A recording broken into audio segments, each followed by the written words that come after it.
Hi, I'm John Maxwell.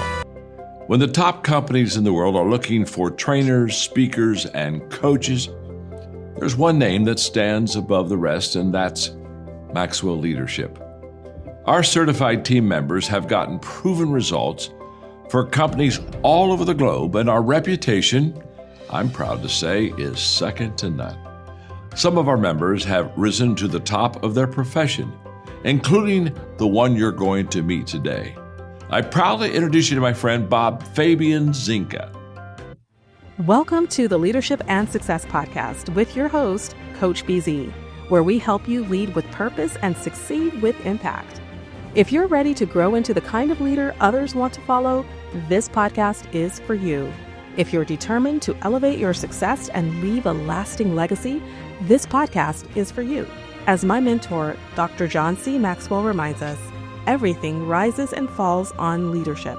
Our goal is simple: to inspire you, challenge you, and equip you with insights that can transform the trajectory of your leadership journey. Welcome aboard to another episode of the Leadership and Success Podcast with Coach B.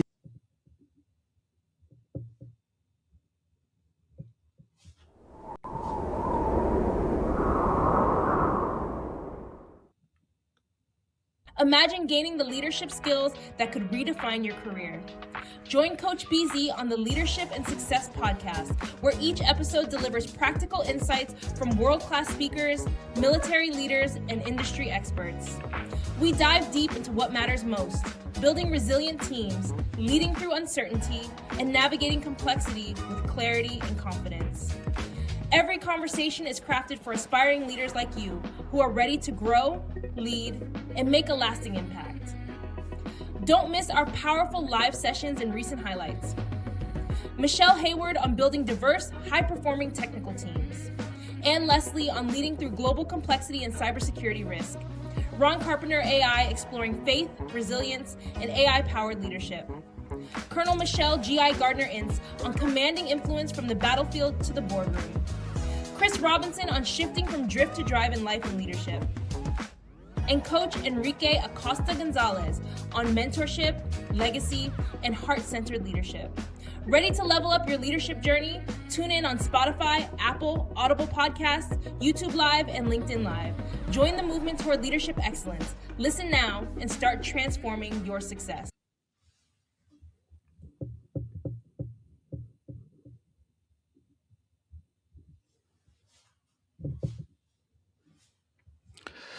All right, everyone, welcome to the Leadership and Success Podcast. Today is our grand finale for season 4.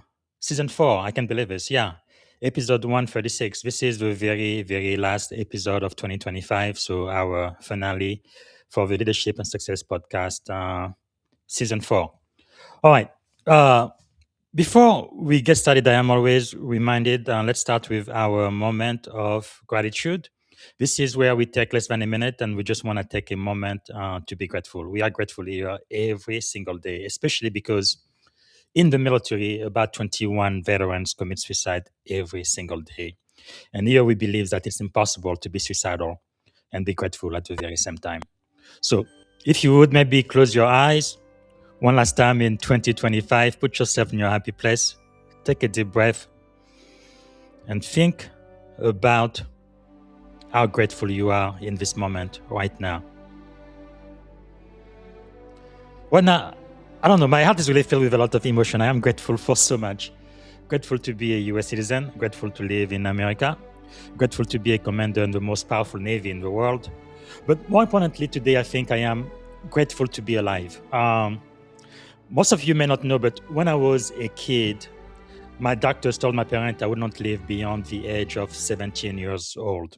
And also, my primary doctor was a military doctor. Maybe that's part of the reason why I wanted to join the Navy or the military when I became an adult. But basically, I consider every single day I have lived beyond 17 years old, grace and favor.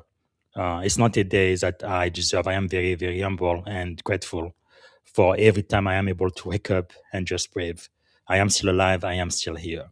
So today, Wednesday, December 31st, 2025, the last day of 2025, I am still here and looking forward to see first day, January 1st, 2026, tomorrow. So I am grateful to be here. So if you would please type into the comment, what are you grateful for today? What are you grateful for? And also let me know where you are watching from, what city, what state, and if outside of the US, since we've gone global now, which country. I really do appreciate that. And so this is really going to be a time of reflection, right? A year in review. The best leadership advice of 2025, mostly from my daily leadership devotion and my daily podcast, Leadership and Success podcast with Coach Busy. Everything I've learned from all of our guests. We had more than 80 guests this season. I cannot believe that. And we've written more than 140 leadership devotional article this season. So I am really looking forward to season 6, which will start tomorrow. All right. Looks like my wife is saying, Dimitra, she's grateful for family. Thank you so much for letting us know that. But really, the truth is really, there's nothing more important in life than the relationships that you build, especially with your spouse and your children. And family really, truly is everything. I believe family and health, right? Those are things that cannot be replaced, really. Because it doesn't matter how much money you make, how hard you work. I've never heard of someone on their deathbed saying, "Hey, no, I want to go back to work and work for an extra hour. I want to make an extra dollar." No, that usually doesn't happen. They want to spend time with family, and they really wish they had great health so they would stay here and still be able to work on their purpose, whatever that might be. There's another LinkedIn user who says they are grateful for those who have helped me and grateful for the opportunity to help others. That is so, so important. And the other thing I really love about this is even when you are being challenged yourself, when you are in great difficulties yourself, it is always great to help somebody else because believe me, there is somebody who's in much, much worse position than you are right now.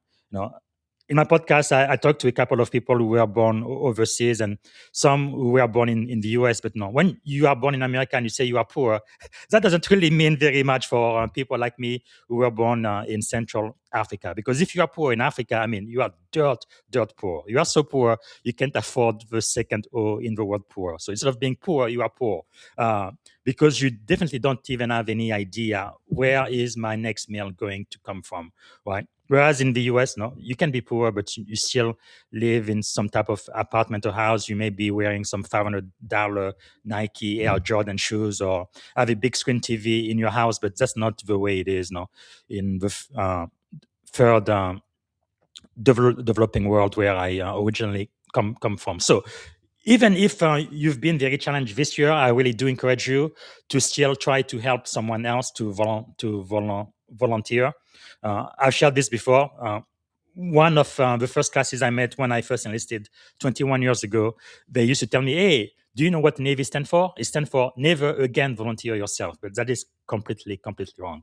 You do need to volunteer because when you do, you really realize how lucky you are, how blessed you are. Even though you may not be exactly where you want to be, but you are not where you used to be, and you are definitely at a level much better. If you live in this country, I believe better than 90% of the entire world, even if you are American poor. So be grateful for that.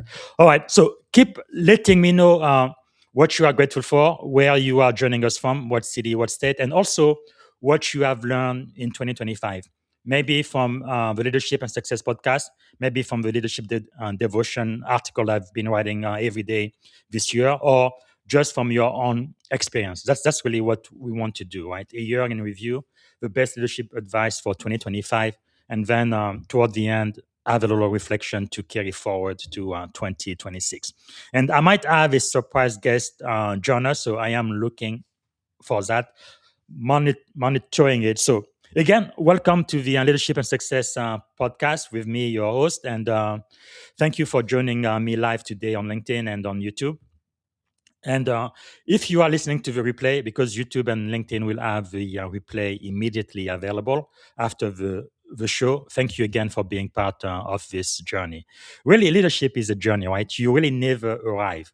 I don't think I will ever get to a place where I will be like, I have learned everything there is to learn about leadership or life or success. It's just impossible. When I started my Navy career as an E1 21 years ago, seaman recruit, lowest rank in the entire military, and today I am in the top 4%, a commander, a senior officer in the most powerful Navy in the world. And I even had the opportunity and great privilege to be a commanding officer.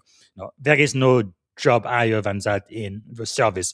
But even at that level, I still feel like I am still learning. I still do not know enough. And every day is a learning experience. And I really appreciate my network, especially on LinkedIn, because every day I log into this platform, I'm always learning something new. And special thanks to all of my featured guests this season, and looking forward to 2026. So today, again, special episode 136. It's the final episode, the finale for season 4, and the final broadcast for 2025. Wow, time really goes so quickly.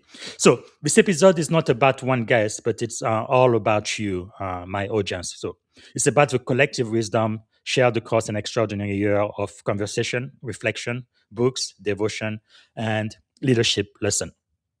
And I really truly believe that leadership is the most critical skill of the 21st century. And I have shared this before, but I was 17 years old. I came to the US and I just had this flash of wisdom. It's like, I don't know where it came from, but it was like in the late 90s. I'm like, for the next century, everybody, if they are going to be competitive, if they're going to be successful, they need to be good at three things, I thought. Number one, it's going to have to be leadership. You're going to need to be able to lead, to influence people, regardless of your rank, regardless of your background. No matter what your business is, you have to deal with people. So you need to learn to do that. Number two, you also have to be good at technology. In the late 90s, that's where the internet took over the world. And I was seeing that trend, that technology would change absolutely everything, every industry, every business. And that really encouraged me. I didn't know anything much about computers, but I had to become good at it. And the great thing in life is you may be a novice now and know absolutely nothing, but if you dedicate your life, your time, your energy, you will eventually learn, right? They say on average it takes about 10,000 hours or 5 years for anybody to become an expert. And everybody who's an expert, a thought leader today, which I think I am now, when they first started, they absolutely were a novice just like you. So whatever you can start learning right now, go ahead and start learning it. And in about 5 years, you will become an expert as well, whether it's technology, whether it's leadership. And the third thing was business. I had to learn about business operation.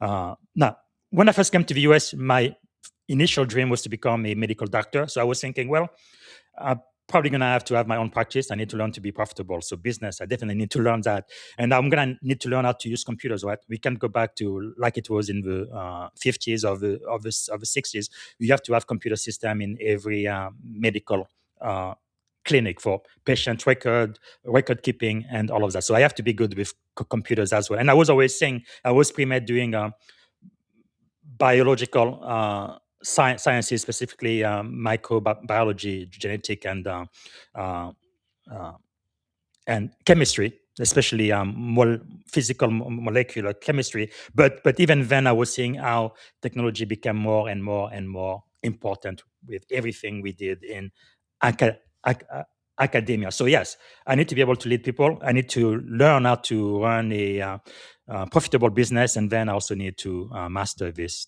technology. So that really was my goal from the time I was 17 years old, and I was very intentional in trying to get really, really good at those three things. Okay, we have another LinkedIn user who says, joining from Lake Arrowhead, California.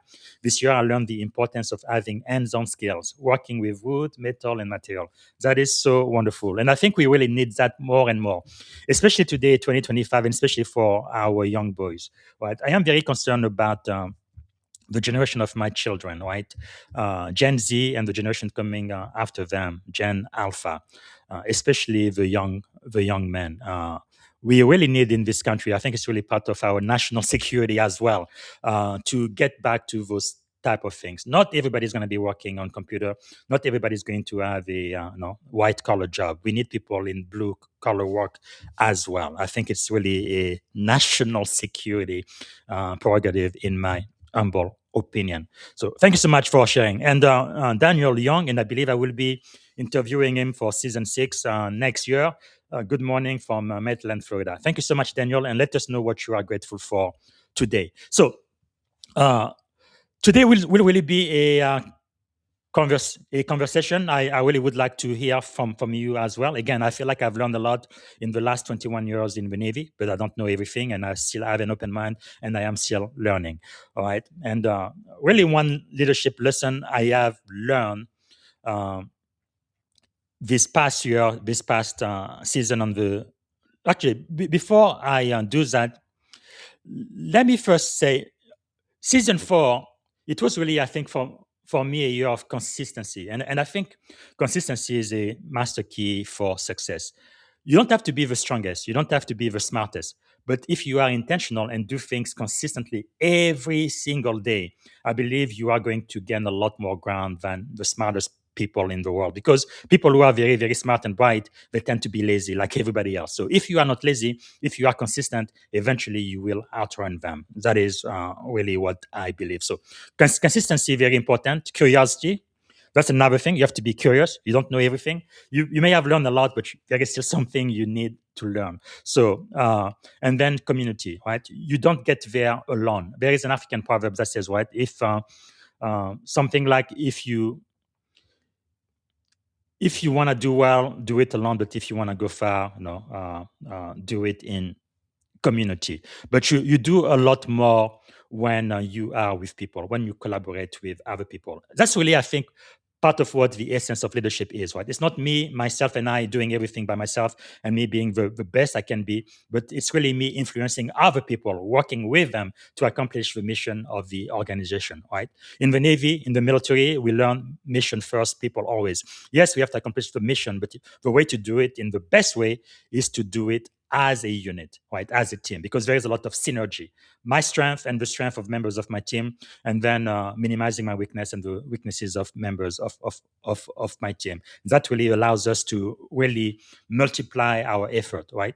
I believe General Powell was the one who says, right, if management can get you up to 100%, leadership will take you to 110, 120% because of that synergy effect. You working with your community, with your tribe, and being intentional and focused on whatever your goals are. So in 2025, we've published 135 episodes, this one being the 136, the final episode for season 4. We've interviewed hundreds of leaders, over 80 leaders for sure, across the military, technology, academia, healthcare, entrepreneurship, government, and nonprofit sector. So this is the other thing I have really learned from leadership, right? It is not limited to a sector or an industry. I believe these leadership principles are universal. They apply no matter who you are, no matter where you live, no matter where you come from. If you put them into practice, they will work for you. All right. And of course, this year we had a curriculum, and I'm going to get through this again. The first one was the 21 Irrefutable Laws of Leadership by Dr. John C. Maxwell, my primary mentor. And I think we're going to keep this as a curriculum for season 5, starting tomorrow. And then we also add the Maxwell Leadership Bible. Again, this has nothing to do with religion. It's just going back to ancient scripture to see that all of these principles of leadership everybody's talking about, you can really trace them back to the Bible. It's really old wisdom. There is really nothing new under the sun, right? I think it was yesterday I was having a conversation and someone says, well, everybody who talks about self-improvement, self-help leadership, they all pretty much say the same thing, but in different ways. Yes, I think I was talking with Coach Zan Benefield, yesterday, and he mentions that. And that is so true. We all say the same thing, but just in different way. But again, if you go back to the Bible, I believe you will find every single leadership lesson and principle of success that anybody talks about today. All right. So collectively, our guests recommended more than 250 books. So those books, you guys can go ahead and uh, read them. Let me share my screen for a second. So right here, you will see. Oh, it's not sharing. Let me give it a minute. Okay, sometimes I have to do it again. Let me share my screen one more time. Okay, you should see my screen share on. Okay, here we go. So These here are I believe it's 142 articles we've written in 2025. So what I'm going to share with you as well is going to be the bookshop for the podcast. So I went back through and I looked at all of the book recommendation we had for this season. So at the top, this shows my the books that I have written. Actually, my wife wrote this book, Mompreneur in Health, and I wrote the forward for this book, The Sacred Words of a Sage Femme. It was written by my godmother, and she asked me to write the forward for it. And then I have the curriculum, the Maxwell Leadership Bible and 21 Irrefutable Laws of Leadership. And then the next category, these are the books that we are currently reading. Like I said, we've recommended more than 200 books. That is a lot, right? So to make it easier for some people, this one only has about 58 books. So these are the books that were recommended on the podcast in the last 4 to 5 weeks. Again, just to kind of make it easy for people to find some of these books. And then I also have about 70 books from guests on the show who are actually authors. They have written these books. So all of these people here are people I have interviewed on the show who have written books, and it's about 70 books or so. And next, I am recommended about 26 books. These are the books that have been recommended over and over and over and over again by many guests. So if a book has been recommended at least 3 times by 3 different guests during the season, then they go to the most recommended bookshelf. So I have about 26 of those. And next, I have all of the books that have been recommended so far, 254 books. That's a lot. Okay. I believe since I was 17 years old, I probably read well over 2,000 books by now. I love reading, and I really love the technology of reading, right? Because one thing it really does is it allows you to think through things and read over and over and over again. And even when someone dies, you can still go back and read the book they've written 10, 15, 20 years ago and still learn from their wisdom. So I am definitely sold out for reading. And next, I have the Chief of Naval Operation Professional reading list. In the Navy every year, the CNO comes up with a list of books that he believes all of the officers and enlisted should read. So I think they have very, very good books there. For example, the book from, oh, what happened? Let me share that again. All right, this is another thing I have learned this year. The technology doesn't always work the way it is intended to. That is okay, but at least most of the time it works pretty good. Okay, for some reason, my computer screen doesn't want to share anymore. Hold on. Let me try it one more time.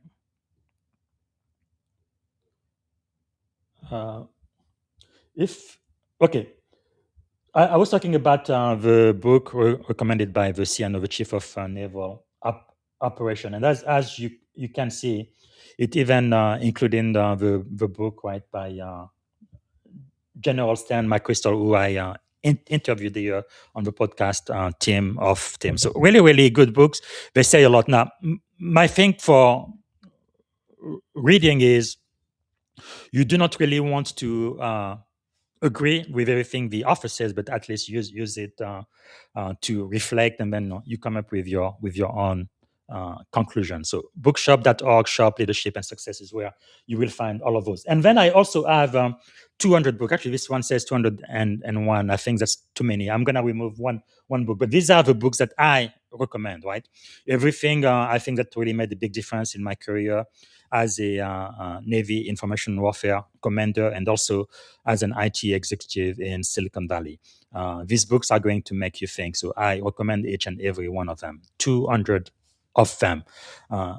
And I think I was really inspired by the list. I believe I have Admiral Staviris. He has a book right there, the Admiral bookshelf. He has about 25 books that he recommends, and that is who inspired me for this. I have another bookshelf, books that President Obama recommended for this summer, and then I also have the book that were recommended by my mentor, people who mentor me, about 47 books, and I also have books by General Milford Beagle, who I interviewed during the podcast. Almost every other day, he recommends a book. So I am trying to keep up with him. Every time he recommends a new book, I will add it here. So far, we have about 73 books, including the best-selling book he wrote, When the Map Runs Out. So, but anyway, on and on and on. You can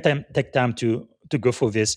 We definitely love reading here on the Leadership and Success podcast. So Daniel says, Coach Busy, today I'm grateful for the strategic rationale, the why behind my recent project. I've spent today finalizing my professional digital infrastructure, ensuring my academic credential and my consultancy framework I finally synchronized across all platforms. So thank you so much for sharing that, Daniel. I do appreciate that. But anyway, so we've recommended more than 250 books this year, and our guests have offered more than 70 books of their own. So from all of those conversations, we've published over 140 lead articles. That's leadership, excellence, accountability, and devotion. You can subscribe to it on LinkedIn.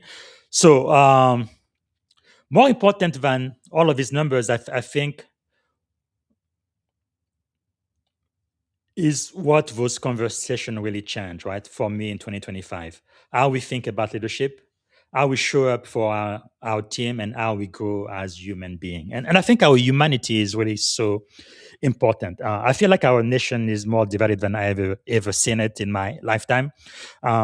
I didn't like 9/11, but I definitely love 9/12, right? 2001. The day after 9/11, I feel like our country was as united as we could ever be. It didn't matter if you were black, white, male, female, Democrat, Republican, conservative, liberal. It didn't matter. We were one country, right? One nation under God. And I really pray and I hope in 2026 we get back to it. That is really my prayer. But anyway, so let me start with some of the lessons I have learned in 2025 from the podcast, from the leadership article devotion. Lesson number one: leadership is personal before it is positional. One of the clearest themes from 2025 was this: leadership starts with who you are, not the title you hold. One of my primary mentor when I was an IP officers really he encouraged me, right, whether or not I have a title, whether or not I have direct reports, right, I needed to lead one person, and that person was me, right. And John Maxwell says, right, leadership is influence, nothing more, nothing less. So you have to be able to influence yourself. You don't have to have a title, you don't have to have a position to be a leader. And I believe that is really, really, really critical. Leadership is personal before it is positional. Because if you have a position, you are somebody's commanding officer or their boss, you're going to tell them to do stuff. Yeah, they're going to do whatever you say because they want to keep getting paid and don't want to get fired, right? But that positional authority, yes, that makes you a leader, I guess, in principle or in theory. But what you really want to become is a leader that people are willing to follow, whether or not you are the title. That is really what the true essence of leadership is: influencing people so that they want to do business with you, they want to work with you, and they want to go above and beyond for you because you are a role model, you are an example, and you are a good human being. So you really have to work on those relationships. Back to the human side again. So across conversation I've had with senior military commanders, startup founders, CISOs, professors, and coaches, we really heard the same message this year, repeated in different words. Character always precedes credibility. So great leaders invest in self-awareness, emotional intelligence, humility, and reflection. So before they try to influence other people, rank, authority, and expertise may open the door, but trust is what keeps people following. And you have to be able to build trust. And in the military, many times you have to build trust very, very quickly, right? Because of the high demand of your mission. But one thing with trust is it takes a long time sometimes to build, but once you lose it, you may never get it back. So that has to be one of the major thing in the forefront as a leader: building trust and then maintaining that trust. So for leadership, lesson one, again, leadership is personal before it is positional. It really came through powerfully from leaders who emphasize self-awareness, humility, and the inner work needed before authority. So for example, in episode 97, my primary mentor, Shelley Archambault, she highlighted and shared how self-belief, resilience, and ownership of one's narrative precede any title. So her journey clearly illustrated that leaders must decide who they are before deciding what they do. Let me see if I can still share my works without a glitch, but let's see. Okay, let me let me share my screen. As I'm not going to be able to mention all 100 plus guests who were on the show, but the few that I'm going to be able to highlight today, let me share at least the article we wrote about them. So for Shelley Archambault, it was episode 97. So that was I think about a month ago. I think eventually I'm gonna change these pictures to make it easier to find these. But yeah, 97 should be about here. Uh, yeah, 67. Man, we really have interviewed quite a lot of people. Let's see. Okay, 80. We are getting there. We are getting there. And here is Shelley Archambault. Here we go. Episode 97. Let me open this one up. So this was really a great learning. I've learned a whole lot from her through the years. She's actually the one who really encouraged me and helped me really reset my priority and my vision to not just becoming a commander, but becoming a commanding officer as well. So the article I wrote as a summary for my discussion was Unapologetically Ambitious, Leadership Lesson from Shelley Archambault. And one thing she says, right, success isn't about luck, it's about intention. You don't need permission to be ambitious, just the courage to start unapologetically. And that is so true. Of course, I recommend everybody purchase her book. But yeah, that is really one primary lesson I learned from her this year. Lesson one, leadership is personal before it is positional. Now, another person I learned that from was episode 107 with my mentor, Dr. Tim Elmore. 107 is really the Gen Z whisperer. Here he is. Let's go to the summary article I wrote about him. So Dr. Tim Elmore really taught us that leaders must first understand themselves and the generation they lead, right? Emphasizing empathy. That's so important, especially with Gen Z, right? Self-awareness and adaptability before positional authority. Again, you can read The Future Begins with Z, Dr. Tim Elmore on leading the next generation of change makers. I think when I became a commanding officer, I was in 2022, right? My daughters, both Gen Z, Naomi and Zoe, they really were my primary teachers, teaching me how to interact with Gen Z, how to inspire them, and how to motivate them. I also learned, again, this number one lesson from Kwame Christian. That was episode 125. Let's go there. 125. Here it is. 122. Here we go. All right. Kwame Christian really taught us about leadership being influential, right? He really taught that emotional intelligence and self-regulation are foundational to credibility, negotiation, and trust. So we wrote the article Necessary Conversation, Our Confidence in Conflict Shapes Better Leader. Again, I encourage you to go and read the article. But I also learned from Captain. Actually, she's now a Major Select, which is pretty cool. The Army will be promoting her this fiscal year to the rank of Major, which I believe is a very, very big deal. Contessa Tracy. And for episode 134, she reminded us that psychological readiness, vulnerability, and self-mastery are prerequisites to leading others under pressure. And finally, for lesson one, I also learned from Coach Stan Benfield. We met yesterday for episode 135, who reinforced that leadership begins with consciousness, intention, and knowing oneself before attempting to guide others. Again, this is lesson number one. Leadership is personal before it is positional. All right. What I'm gonna do now, and for those listening, you can let me know too. Of the 21 laws of leadership, which law most closely align with lesson one? Leadership is personal before it is positional. So these are timeless laws that reinforce what our season four guest lived, modeled, and taught in 2025. I think law number one, right, the law of the lead, which says leadership ability determines the person level of effectiveness. So this law teaches that who you are internally, your character, your self-awareness, and your capacity to grow sets the ceiling lead for how effectively you can lead. So titles do not raise the lead, personal leadership does. So season four guests repeatedly reinforce that inner work must precede outer authority. So one question I have for you is what personal leadership gaps might be limiting your current effectiveness regardless of your position? Again, you could be a commander like I am now, a senior officer, or you could be a seaman recruit, lowest level at the very bottom of the chain of command like I was 21 years ago. It doesn't matter. What personal leadership gaps might be limiting your current effectiveness, regardless of your position? So let me know in the comment, and also if you have any thoughts or feedback, takeaway about what I'm talking about, please let me know as well.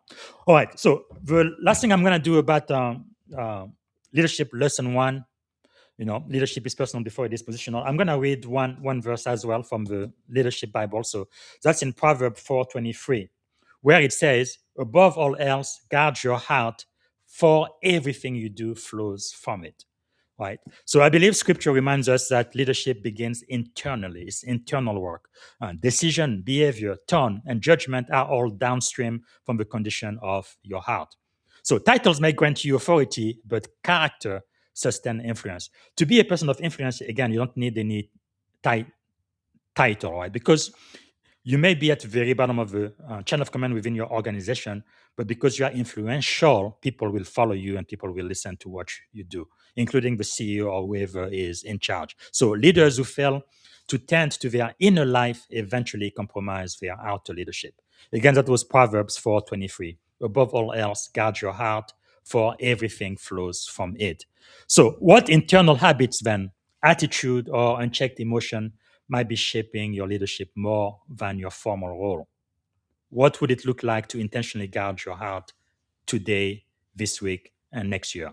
So go ahead, tap your answers in the comment, and I appreciate that. Okay, so that was leadership lesson number one. So anything else you guys want to share about leadership lesson number one, please let me know right now. It's really about leadership being personal before it is positional. Now, the second important lesson I have learned, and again, just generally speaking, I usually learn in freeze, but we've had so many guests. I've written so many leadership articles. Free wasn't enough, so I had to expand that to 5. Even with that, no, I couldn't include everybody. But anyway, lesson number 2: servant leadership is not soft, right? It is strategic. So many of our guests challenge the outdated beliefs that servant leadership is passive or weak, right? In high-stake environment, especially in the military, right, from combat zone to boardrooms, or in Silicon Valley, leaders who put people first consistently outperform those who lead through fear or ego. I think in my own experience, leadership has really changed a lot in the last 21 years I have been in the Navy. When I first got there, I think it was very much ego-centric, in my opinion. Many of the commanding officers and people in charge, they really tended to lead with fear, which it does work, and sometimes it might be necessary depending on the condition, especially if it's a matter of life or death type of thing. But in my opinion, it doesn't scale, right? If you do it for so long, at a certain point, people are just going to have to give up. That's why you need to really lead with influence, okay? Not with ego. So servant leadership really showed up as listening under pressure, protecting teams from unnecessary noise, and creating psychological safety, right? Creating an environment where your people are allowed to make mistakes, are allowed to be humans, right? Because we are not perfect. And we need to be able to learn from our mistake. And over again, this year, many guests have talked about this principle of failing forward. And Dr. John C. Maxwell wrote a book about that too. I believe Coach Zan recommended that book yesterday. So that's really what leadership is about: working on those relationship, trusting your people, and providing top cover for them, where they know that you support them. Right? If everything goes very very well, you share the credit with everybody on the team, and if things go really really bad, you take all of the blame as the leader. That's really what leadership is. So you have to hold high standard with genuine care. Mission first, but people always. So the best leader of 2025 proves that serving others is not about lowering expectation. Far from it. It's about raising people. All right. So here are some of the guests that demonstrated that people first leadership, consistently delivers the strongest outcome. Episode 71, I had the privilege of talking with Vice Admiral Frank Morley, U.S. Navy retire, and Admiral Morley demonstrated that serving sailors, investing in readiness, and developing people is not altruism, right? It is mission assurance. You must do it. His own career reflected servant leadership as a strategic advantage in warfighting and organizational excellence. Another one I've spoken to, episode 2, right at the beginning of the season, was my mentor, Chris Robinson, Executive Vice President at Max Leadership. From the earliest day of season 4, Chris Robinson reinforced that service and accountability are foundational, not leadership traits. And then I also talked with Fabi, the CEO and chairman at Deloitte. Episode 122, empathy drives sustainable enterprise leadership. It was very touching. A couple of the people that worked for her when she was CEO, they got into the chat and a couple of them said, well, ma'am, I am so grateful for all of the work you did to allow us, right, to have maternity leave and childcare and all of those things. No, she's no longer the CEO of Deloitte. She's no longer the chairman. But years after she has left, her impact is felt because all of the future people, mostly women, but I think men too, have benefit now that they didn't have prior to her being CEO and chairman of Deloitte. So that's really legacy, right? That's what leadership is about: serving people, not just the people who are on your team now, but also the people who are going to come long after you have gone. That is so powerful. Again, going back to books, right? General Colin Powell, my dear mentor, is no longer with us today, but his books still mentor me, right? They still teach me how to be a better officer. And then I will use the same knowledge, and that's what I am sharing with my audience today. All right. Another one of his great leaders was General Milford Beagle for episode 121. And General Beagle modeled people-first leadership rooted in discipline, in care, and accountability, proving that developing soldiers develop combat power. One more person I am going to include is Commander Adrian Benton, the chaplain, episode 114. And as you remember, she now is stationed in Italy. So for our show, for the AI recap I did one in English, but I did one in Italian also. The first time we broadcasted in Italian on the Leadership and Success podcast. But anyway, Commander Benton really showed us that servant leadership builds trust, cohesion, and resilience in high-tempo military environment. Now, one more person I am going to add, although I didn't have a chance to interview him in 2025, I hope I will have a chance to do so, is my trusted mentor, Ken Blanchard. I have never met him, but I've been studying his books and reading all of his resources since I was about 16, 17 years old, especially his book, The 1 Minute Manager. It really shaped me into the man I am today, how to manage and lead people. But the podcast episode, season 4, episode 5 and 6, I mentioned him as being a member of my personal board of directors. So I have a board of directors, about a dozen people, and those are the people who really mentor me and I look up to before I make major decision. Even though I have never met Ken Blanchard, he is on that board. That's another thing. When you are a leader, whether you like it or not, you are going to have mentees. You're going to have people who follow you don't even know about. Another thing that my mentor, Shelley Ashtonbo, said, right? Sometimes you have to adopt a mentor. They may not know you, but you have to adopt them. Read what they say. Follow them on LinkedIn. Purchase their books. No, listen to their speeches. And that is how you will learn and you get better. So episode 5 and 6 for season 4. And also I had 2 articles. My leadership board of director, Wisdom Worth Pursuing, and also Leadership Mentor books, Unfair Advantage. daily reading, right? Where I talked about reading every day is going to be an unfair advantage to make you more and more successful. And I mentioned this 1 Minute Manager book there. So anyway, so Ken Blanchard really reinforces timeless truth that leadership is about serving, not being served. That's really the only way. All right, I see another comment from Daniel. He says his number one leadership lesson is that infrastructure always outperform intent. Wow.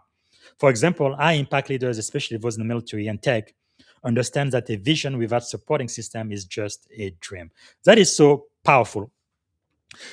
That is really a master key to success, because the truth is people who are successful and those who are not, they all don't want to do what it takes to be successful. But the big difference between them is those who are successful do what they need to do, whether they feel like it or not. So they are disciplined. And they also create an environment that makes it easy for them to do what they need to do when they need to do it. That is really, really key. Because if you live in a house, for just an example, most people, they want to lose weight brand new year, right? It's going to start tomorrow.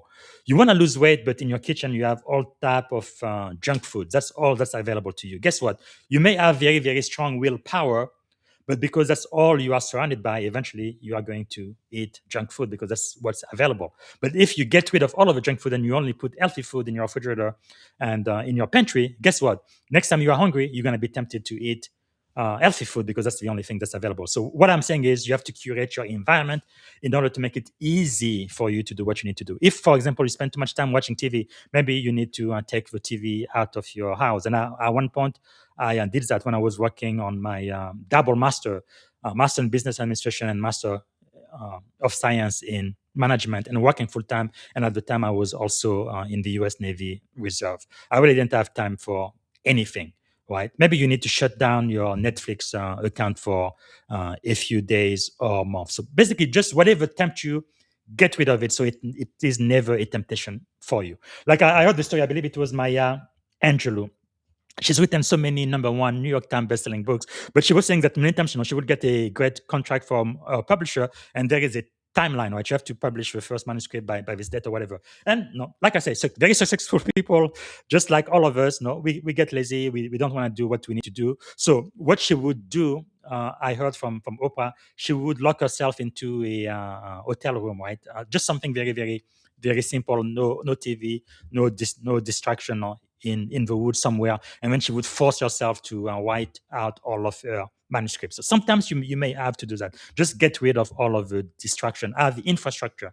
That is what Daniel is talking about, and then you're gonna be able to much easily accomplish your goal. All right, and Daniel, if you have any other comment about what I just said, please let me know. So back to lesson number 2: servant leadership is not soft; it is strategic. So from the 21 irrefutable laws of leadership, I think the law that clearly shows that is law number 5, right? The law of addition. Leaders add value by serving others, right? Add value by serving others. One thing Papa Maxwell has taught me is I have great value. You have to know what your core values are and live by those. And I value people. I love people. And number 3, I want to add value to people. So I really love the law of addition. Add value by serving others. And this law directly affirms that servant leadership is a force multiplier. So leaders intentionally add value to people through service, development, volunteering, caring, create loyalty, trust, and sustain performance. So season 4 shows that service is not sentimental, it is strategic. So one coaching reflection I have for you listening: how are you intentionally adding value to the people you lead this week? Not just extracting results from them. And I think employees really, really get that. Especially in Silicon Valley, many of the jobs I've had, many times your boss will be like, "Oh, Bob, how are you doing? And what's up?" And I'm starting to answer, how I'm doing and what I did this weekend. And immediately, hey, we have all of these things, task. Go ahead and get it done. So you understand, they don't really care about you. They don't really care how you are doing. They just want you to do the work. But as a leader, you absolutely have to care for your people. And sometimes it might be hurtful, right? You may have to lose on production at times. Your people are sick, or if they go through a difficult time, because work will always be there, but really prioritize them. And I think as you do that, people will be very, very loyal to you because they know they care. And I think that's really what happened in the U.S. Navy, and I'm assuming all of the other branches of the U.S. military as well. People are willing to go to hell, right? Willing to go to combat zone, willing to put their life on the line for the sailor to the right and to the left because they care. And if you are that type of leader again, no, people will follow you wherever you lead.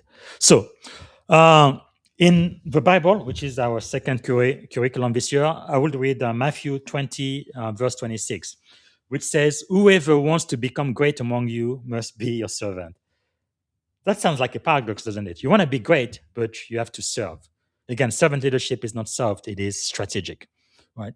So I believe right there, Jesus defined greatness not as power over others, but as responsibility for others, right? I don't have power over you, but I am responsible for you. I am my brother's keeper, right? Servant leadership is a deliberate strategy that builds trust, loyalty, and long-term performance.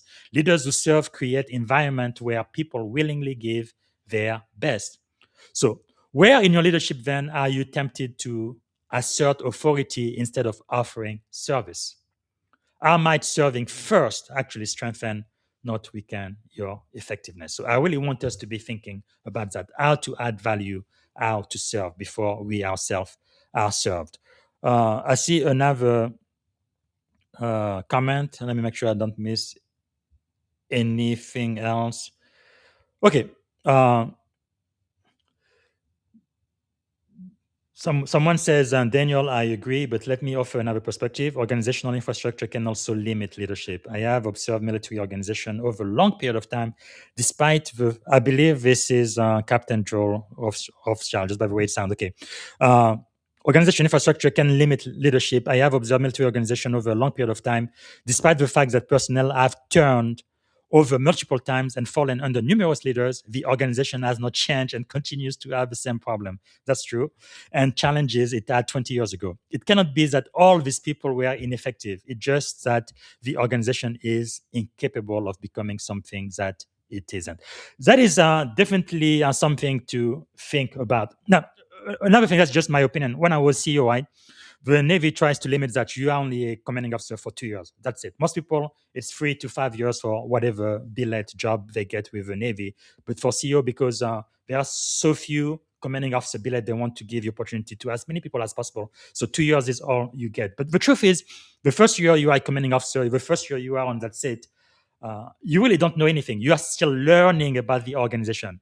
Who does what is our mission, what is our vision. You're still learning about your people, getting to know them. Now, I had about 72 direct reports. That's a lot of people. You need to know their strengths, their weaknesses, opportunities, and threats, and then using them the best way you can to advance the mission of your organization, right? To me, being a CEO is like driving a bus, but making sure you have the right people on the bus and then have the right people on the right seat within the bus. So it takes time to learn all of that. So by the time you really get to learn your organization and you start implementing things, that policies and procedures that are going to improve the effectiveness of what your organization does, it's time for you to go. So another CEO is going to come. They may continue what you did, or they may say, no, this is crap. I'm going to start all over again. And then they're going to do their own thing. They are the new CEO, right? So that is kind of a problem too. I definitely see, I believe it's Captain Rothschild who said that. But I think generally speaking, though, having an infrastructure that makes it easy for people to do what they need to do is always going to move your mission forward, so that people don't have to, in addition to doing their job, have willpower, right? You want to make willpower completely unnecessary, so that no, when they go to the fridge, all they have is fresh food and healthy food, so they don't even have to fight temp, temp, temptation. So I think putting systems in place, and hopefully the system stays after you are long gone, will definitely help. Okay, another comment from Daniel. So yeah, I was right. It was Captain Rothschild who said that. Daniel replying says, excellent point. What you're describing is the legacy trap where the infrastructure has become a cage rather than a catalyst. I've definitely seen some of that in my leadership journey, especially in the Navy.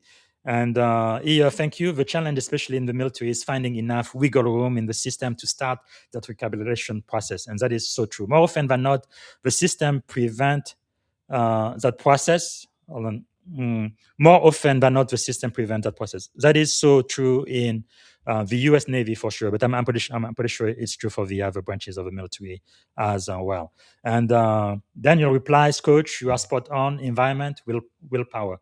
The legacy trap Joel mentioned happens when systems are built for compliance instead of calibration." Yeah, this is the other thing too, and I've seen it over and over again in the military. We tend to have checklists and we are compliant with a bunch of stuff, but sometimes though we need to go beyond just being compliant, right? You have to be effective, you have to improve the morale, you have to move the organization forward, not just pass an audit or something like that and then it is done, right? So there's usually a reason why you do what you do. And also every time we have ex- exercises and operation evolution, we always have action AAR, right? After action report. Every single exercise in the military, at the end of the exercise, we always have those. But what I have noticed in my limited time in the military is many times for the same exercises, I went to it this year and I go back next year. They make the same mistakes all over again and they learn the same after action report all over again, the same lesson. So whatever lessons that the previous team learned, people who come over, they don't go back and actually read them and apply them so that they change system. They just go back, and the new CEO who is in charge does do things their own way, and then they end up learning the same lessons over and over and over and over again. So I have definitely seen that. So compliance organization reflect a lack of trust. Building trust is perhaps the most important characteristic of leadership. I could not agree more. Build trust, build trust, build trust. So whoever wants to become great among you must be your servant. Matthew 20:26. All right. So let's go to lesson number 3. Man, it looks like it's taking a lot longer than I was expecting. It's been almost an hour already. So let me do this quickly. So for lesson number 3. Oh, by the way, Captain Rothschild, I know you are gonna have to leave soon. Whenever you are ready to come on board, just let me know at any time. Okay, lesson number 3. Growth is a daily discipline, not a one-time event. Okay, that is so critical, right? Because another dominant theme from our guest this season was intentional growth. You don't just go by accident, right? You have to be intentional and do what you need to do in order to go. Like one thing I learned from Papa Maxwell, every single day he does 5 things. He's written more than 90 plus books. Almost all of them have become New York Times best-selling books. But that's because every single day he writes, he thinks, he asks questions, he files. And there is one more thing it does: writing, thinking, asking question, and it does one thing, and then he files every single day. He journals every day. So every single day. I think he started doing that when he was like in his mid-20s, right? He's in his late 70s now. So for more than 50 years, every single day, whether it shines or no, or it rains, every day he's going to think, he's going to write. That's why he inspired me. I've been writing a leadership article every single day since May of this year. And LinkedIn told me at the end of 2025, I have written enough article and posts that I could fill 5 books, 5.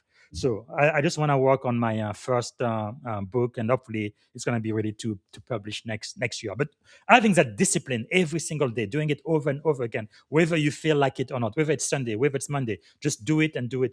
Very, very small increment every day. Before you know it, you are going to accomplish so much more than people who are very, very smart and who have a lot of ability, but only use their gift sparingly throughout the weeks, months, or year. So this really shows that through reading, mentorship, journaling, feedback loops, spiritual grounding, fitness, and quiet reflection, right? Uh, the lead devotion, they were born from this idea, right? Leadership is forged in small and thin choices made every day. Growth compounds when practiced consistently. Another book by my mentor, The Compound Effect, Darren Hardy, is really about that. You do something every single day and then it compounds and you have massive success. That's so much better than just doing great, extraordinary things every once in a while. You're not going to go very far with that. And unfortunately, that's what most people do. One example it shows, which I really like, is like, people, they go to McDonald's or whatever your junk food place is. If you eat fries or burgers today or whatever junk food you prefer, you are not going to gain 50 pounds on the spot. That's not going to happen. There will be pretty much no change. Right? And then you do it again tomorrow, and then tomorrow, and then you do it every single day, every month. Before you know it, you are going to see the pounds accrue, right? Your fitness is going to go in the direction you do not want, but you have to do it consistently. So in the same way, when you do the right thing, you exercise, you eat right, you're not going to lose the weight right away or be healthy right overnight. Like, I mean, when I joined the Navy, right, I used to be a couch potato. I've never ran a day in my life, but when I joined the Navy, I had to learn how to run a mile and a half in less than 12 minutes. First time I ran a mile and a half, it took me almost 30 minutes and I passed out. I felt like I was having a heart attack, but eventually I was able to do it. And I think the best time I've ever had was 10 minutes and 25 seconds. And then I really enjoy running. I experienced that runner's high. I was running almost every single day. Now, 10, 11 years later, I started having issues with my joints and ankle and knees and all of that. So I don't run anymore now. I do the back. But my point is, going from a couch potato to somebody who's fit enough to run a mile and a half in less than 11 minutes, it took practice. Every single day, do something. And in time, I became fit and I was able to do it. All right. Another comment from Daniel. You spot on. Okay, I think I've already read that. Uh, one more. So compliance organization reflect a lack of trust. Yeah, I think I've already read that. Okay, I haven't missed a comment. All right, please keep those comments coming because I am learning from you, and hopefully you may be learning something from me as well. All right, so let's look at some of the guests who have showed us that growth is a daily discipline, not a one-time event. In season 4, for example, episode 80, Sharon Lecter. She is the co-author of the Rich Dad Poor Dad series. She's really a legend, right? We interviewed her for episode 80, and Sharon reinforced that growth, financial, professional, and personal, comes from the intentional learning, mentorship, and discipline habit, not overnight success. Success doesn't happen overnight. It's what you do daily that is going to determine your future. And then people are going to discover you and say that you are an overnight sensation. But the truth is, no, you've been doing this long, long before. Before everybody knew the name of Michael Jordan, who, by the way, right, I understand when he was in high school, he was rejected from his high school basketball team. Can you believe that? And now he's the number one, I believe, the greatest, the GOAT, right? I think whatever his name is, King James doesn't have anything on Michael Jordan. I am MJ all the way. But anyway, it took some consistency. He's been doing this over and over and over and over and over again, and eventually he was able to show his greatness and his airness to the world over and over again. But it starts with very, very, very small steps. Okay, of course, Papa John on episode 10. Papa John's throughout the season, but episode 10 specifically. That's where I talk about the members of my board of director, my personal board of director. Like I mentioned, Ken Blanchard, who I've never met, but Papa John is on that too, and I'm hoping to interview him face to face next year. Hopefully, that is going to happen in 2026. But he really echoed throughout the entire season the principles that leadership develops daily and not in a day, right? And there is a specific article I wrote about this law of leadership, daily voyage, charter course, our process, navigation. So that's one article you may want to read. Also, Coach Bobby Umer, episode 115, he highlighted consistent self-investment, reflection, and learning as the path to influence. And one more I'm going to mention is episode 44, Chuck Brooks. Chuck emphasized lifelong learning in cybersecurity and emerging tech, showing that leaders who stop learning quickly become obsolete. And that is so true. Actually, let me add one more. She is my friend. I didn't interview her this year. Maybe I will next year. Let me get the picture I got from LinkedIn. It's just going to take me a second. I want to show this. Her name is Amy. Again, I didn't interview her. She didn't write a book. But I've been communicating with her throughout 2025. And according to LinkedIn, she was my number one pen pal in 2025. Amy Shaver, the person you kept up with all year long. She's really a role model for this principle, I think. She demonstrates lifelong learning through curiosity, adaptability, and continuous improvement. So throughout our ongoing dialogue this year, Amy really modeled growth-oriented leadership, curiosity, and continuous improvement. Right? Leadership isn't only learned on stages or podcasts or books, but sometimes it is forged one thoughtful message at a time. So again, I have an open mind. I am always looking for my blind spot. I know that I know more today than I did yesterday, but what is it that I don't know yet? And that really keeps me kind of like a child, right? I want to be amazed, and I want to find out from people, even my children or people who are ranked lower than I am, who may have a position on the chain of command, the corporation that might be lower than mine, but everybody is people, including the janitor, everybody I meet. Like, what can I learn from them and how can I add value to them? I think that's a very important key, I think, for leadership and success. Okay, so lesson number 3, growth is a daily discipline. That's very easy. In the 21 Irrefutable Laws of Leadership, we go to law number 3, and that's the article I wrote about for episode 10, season 4, episode 10. Dr. Maxwell says the law of process is leadership develops daily, but not in a day. It develops daily, but not in a day. All right. So this law really is the backbone of many season 4 conversation, book recommendation, and the lead devotion. Growth happens through consistency will take you further than your genius, I think. Consistent habit, reflection, and learning, not through single breakthroughs or promotion, but through the consistent action that you take toward your goal. So, what daily leadership habit are you practicing right now that will compound your growth over the next year? So, that's the question I have for you. Please feel free to type your answer in the chat and provide your feedback. I welcome that. And then the Bible verse for this principle that growth is a daily discipline, not a one-time event, is Galatians 6:9, right? Where the Bible says, let us not become weary in doing good, for at the proper time we will reap a harvest if we do not give up. So the harvest comes if you do not give up, right? Growth rarely feels dramatic in the moment. Scripture affirms that consistency, perseverance, faithfulness over time produce results. Leadership maturity is forged through repetition, not shortcuts. Daily discipline compound into long-term influence. So, what's more leadership discipline? Whether it's reading, reflection, mentoring, prayer, or feedback, are you tempted to neglect because results are not immediate? What commitment can you renew today? All right, we are almost done. Lesson 4. Integrity is the ultimate force multiplier.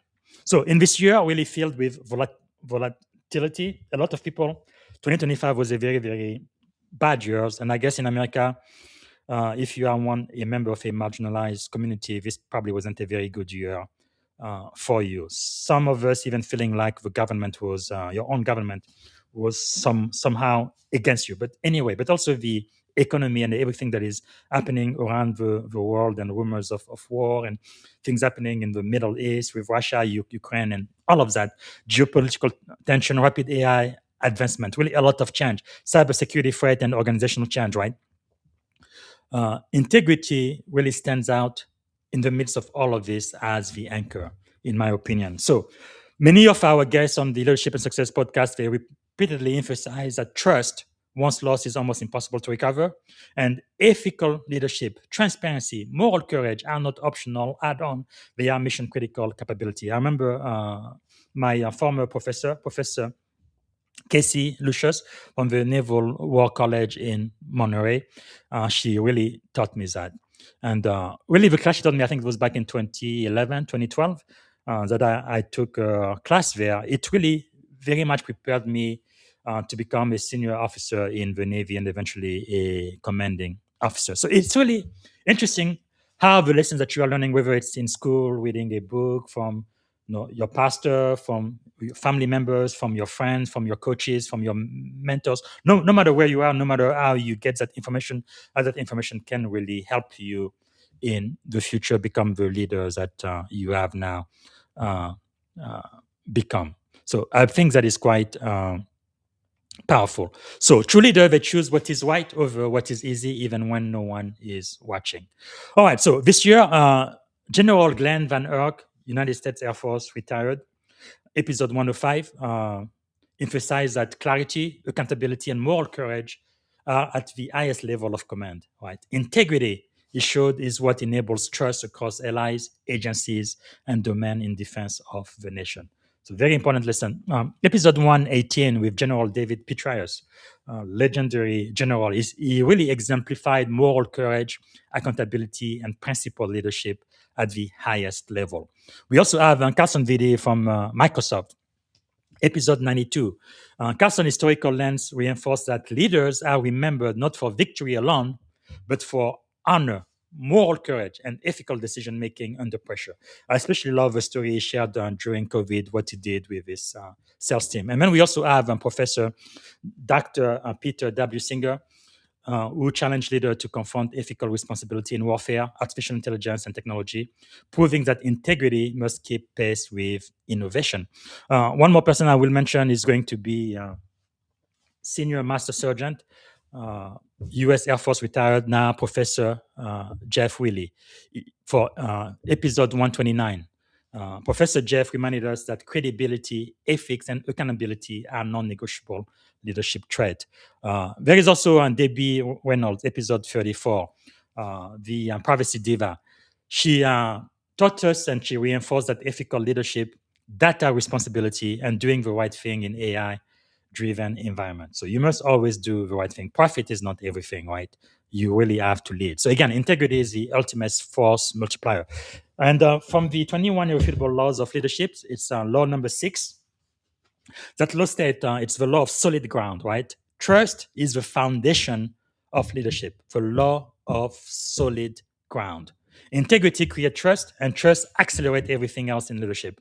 So season 4 guests consistently warn that without integrity, influence collapses. But no matter how talented or accomplished a leader may be, right, you need integrity. So are there any action, compromises, or inconsistencies that could be eroded trust in your leadership, even subtly?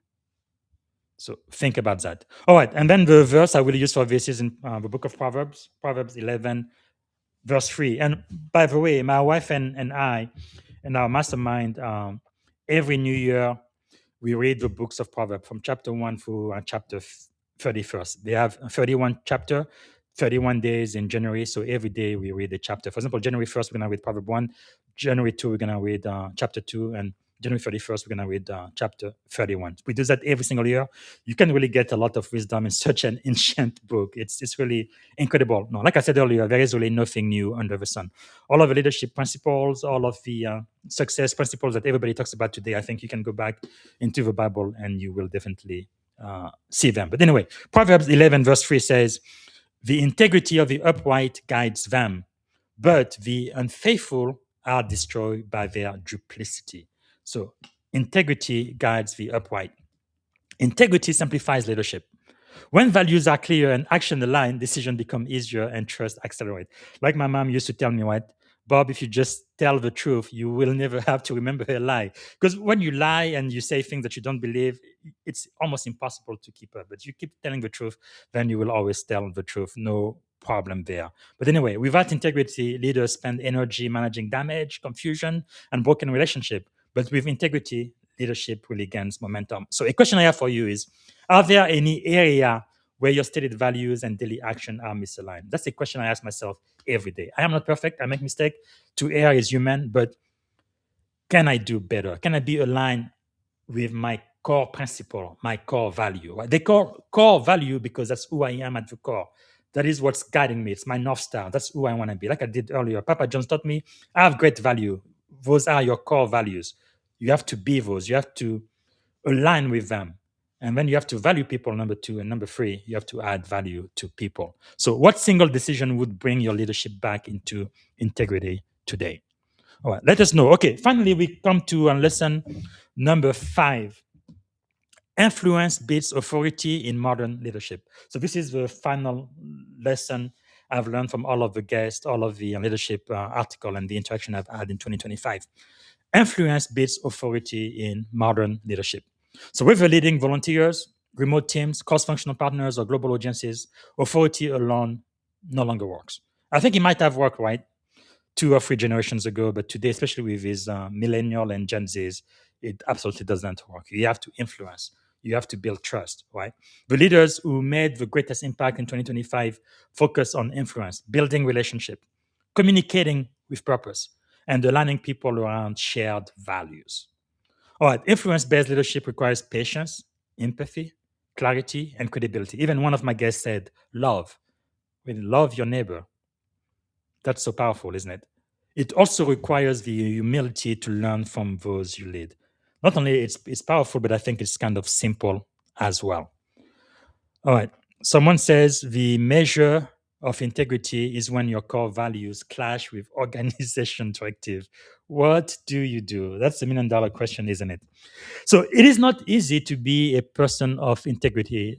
In my own life, it has cost me dearly at times, right? When I first started my career back in 97, 98, I would work for anybody, regardless of who they were, and just work to make money. I didn't care. But now, many, many years later, I do care which organization I work for. I care about their value and what they stand for. And at times, I've had to personally leave a job, right?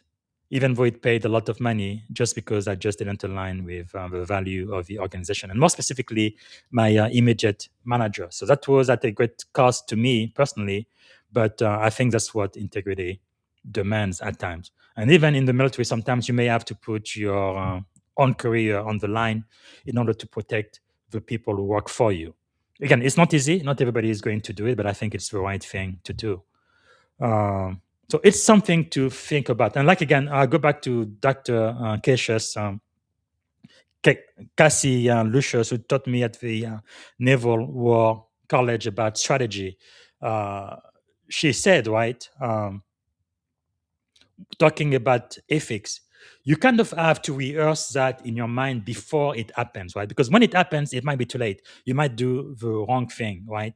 It's kind of like, what would I do if nobody else is watching, but I knew my grandmother was watching me?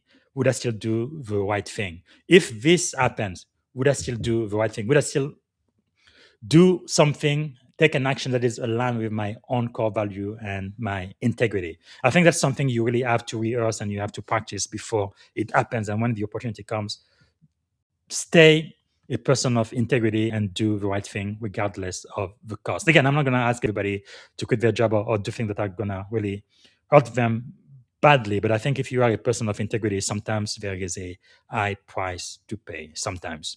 Yeah. Okay, that's my 2 cents on that. You may not agree, but I think it's really where the rubber meets the road, as they say.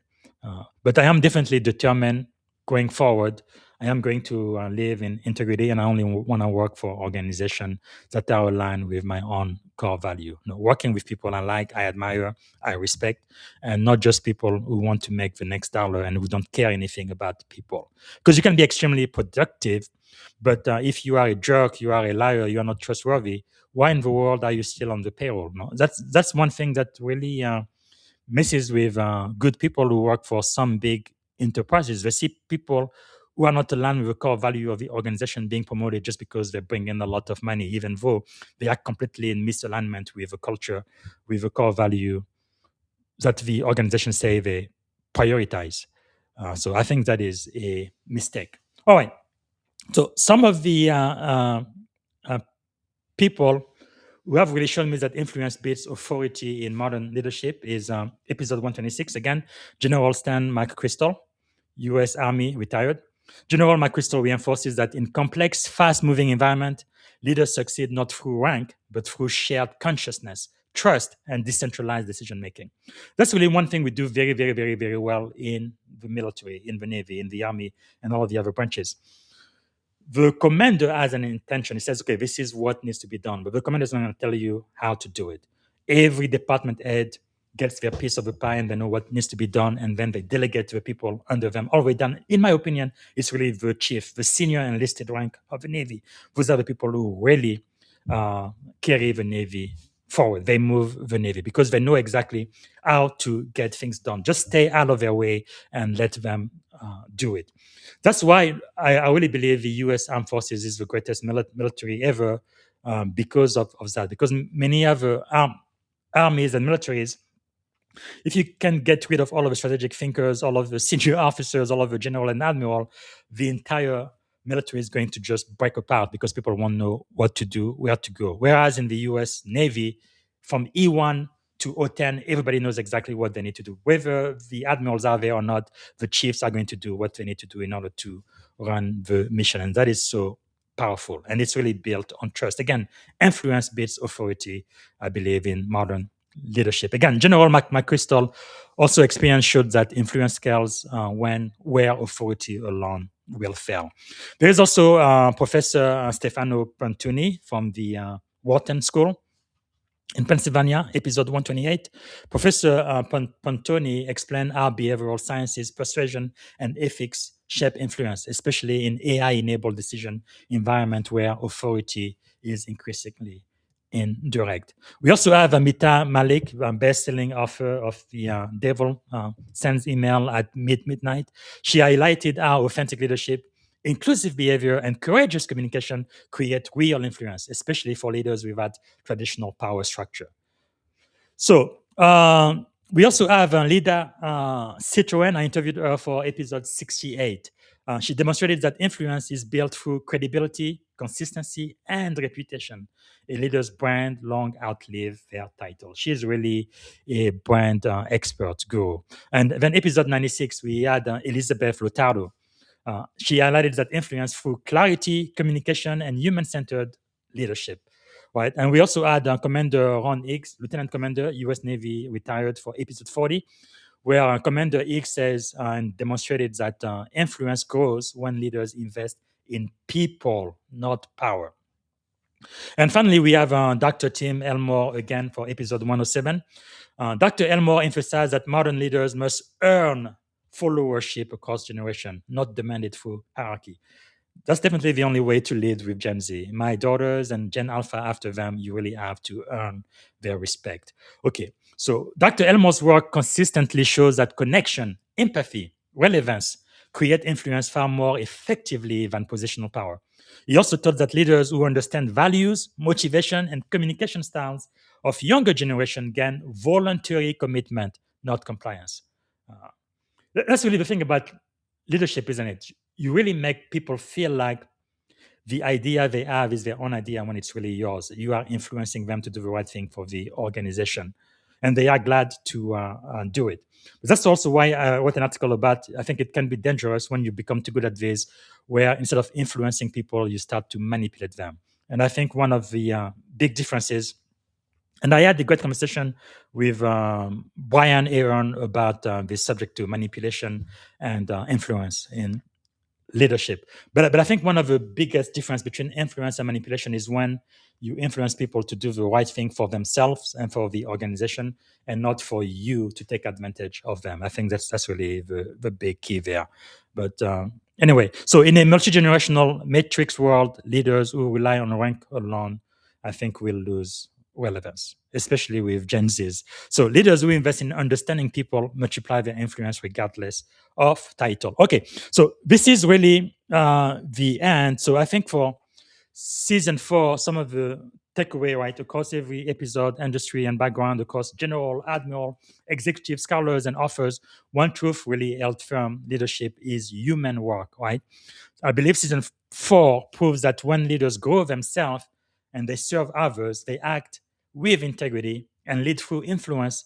They create impact that lasts far beyond titles or roles. Long after they have left their organization, their impact is still being felt, right? I gave the example of Janet Foudy, right? She's no longer the CEO or chairman from Deloitte US, but years after she has left, people today who still work there remember what she did. That's if that's not legacy, I don't know what is. That's really the impact I think we are all called to have, regardless of our rank or our title. So leadership that lasts is personal, it's discipline, it's ethical, it's service oriented, and it's rooted in influence, not authority.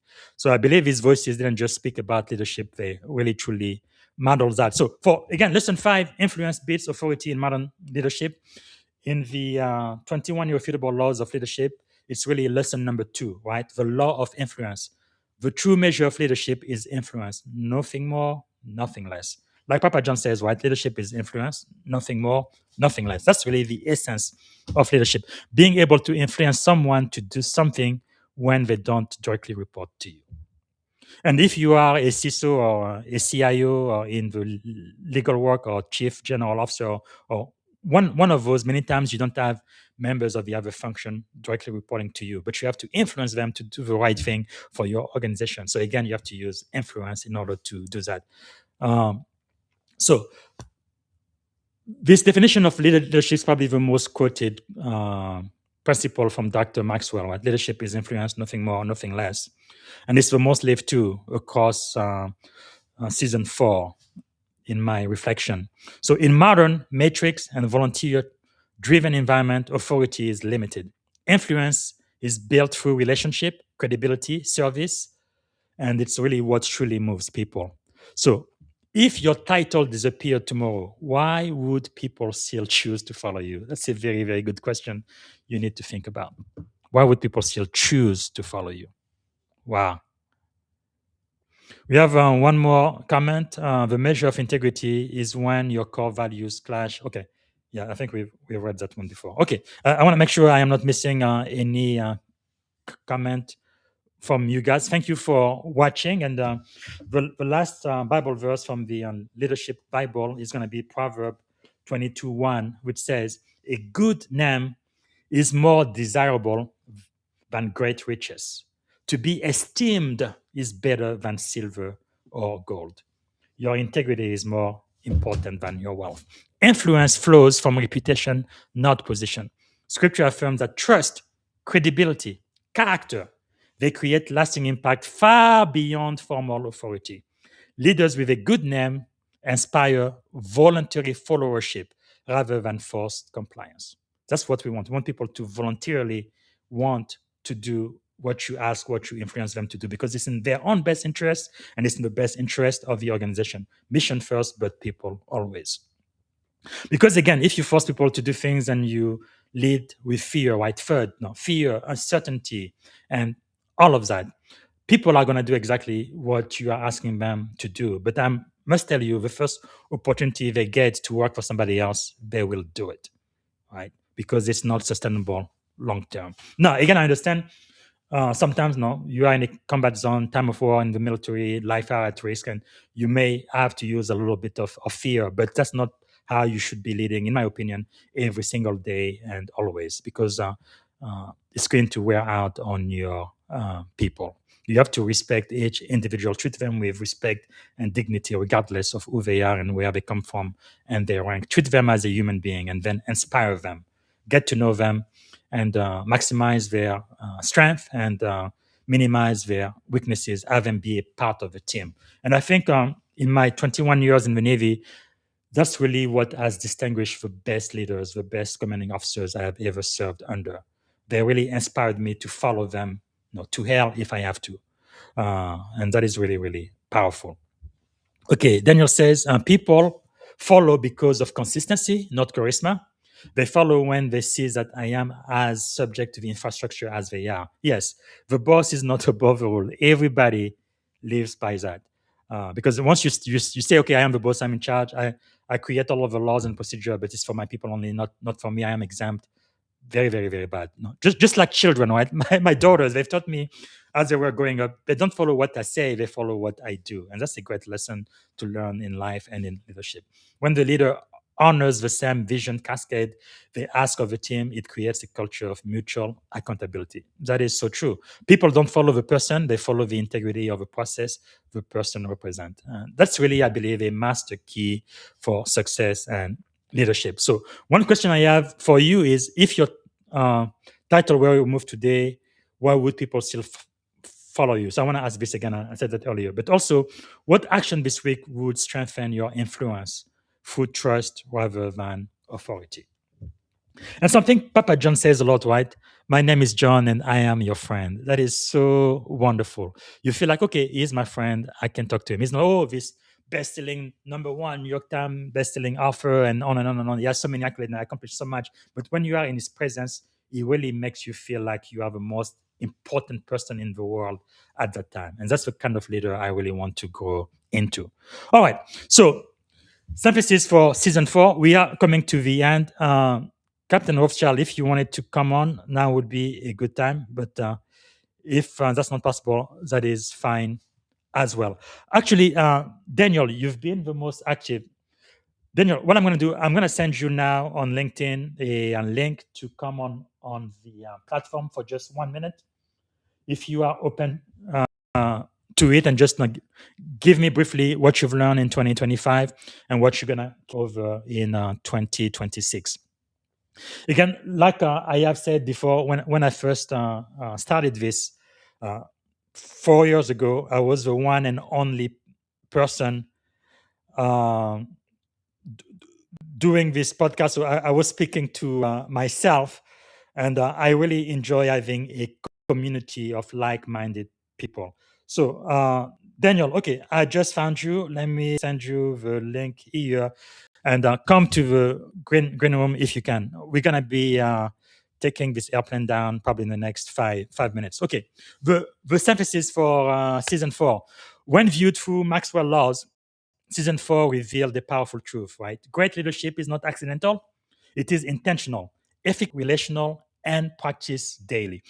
One thing Papa John says a lot is, right, you have to be intentional. Success, greatness is accomplished by swimming upstream, right?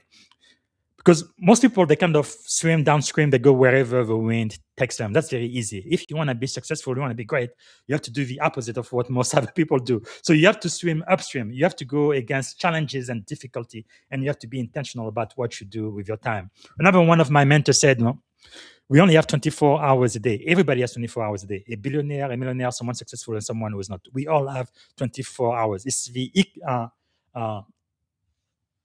equalizer in life. Everybody gets 24 hours and no more.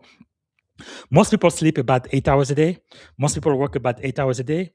And one of my primary mentors told me the difference between those who become successful and those who are not is, what do you do with the remaining 8 hours? How do you use your time? How are you intentional with what you do? Do you just get on social media, Facebook, and waste 30 minutes, an hour, 2 hours, or get on a Netflix binge and start watching movies and stuff when you are supposed to be doing something else, right? It comes back to this discipline thing I talked about earlier. So being intentional about what you are doing when you need to do it and getting it done, that is so, so, so crucial.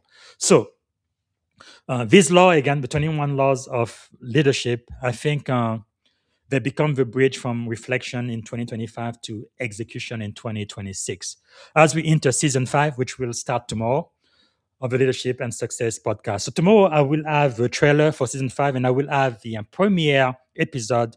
I am very, very grateful. I will have 4-star General Gary M. Brito, U.S. Army retired. He is the people's general, 4-star warrior, and future focus. We're going to be talking about leading the army of tomorrow. So that's going to be on Friday, day after tomorrow, for season 5, episode 1. And then on the same day after him, I'm going to be interviewing Dr. Bev Sanborn. She's a police officer, school safety leader, advocate, scholar practitioner. We're going to be talking about the missing piece. And then episode 3, again on the same day, we're going to be talking about Terry Maxwell. She's a business architect, growth catalyst, and conscious capitalist. Let's talk about conscious capitalism in action. And she's the author of Succeed on Purpose.